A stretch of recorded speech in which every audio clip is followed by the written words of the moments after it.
শোনো বাবা, আমি একা যাব ওর বাড়িতে, তোমরা কেউ সাথে যাবে না। জোরে বলুন সুবহানাল্লাহ। কেন?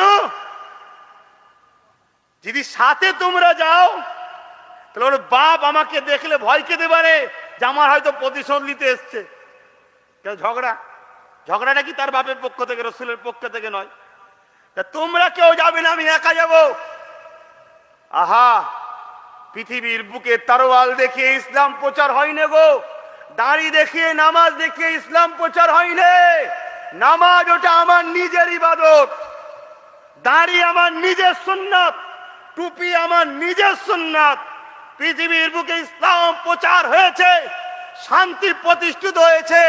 সারা পৃথিবীর ধর্মের ধর্মগুরুরা মোহাম্মদ রসুলকে শ্রেষ্ঠ বলে মেনে নিয়েছে শুধুমাত্র একটা জিনিসে, উসওয়াতুন হাসানা, উত্তম চরিত্র।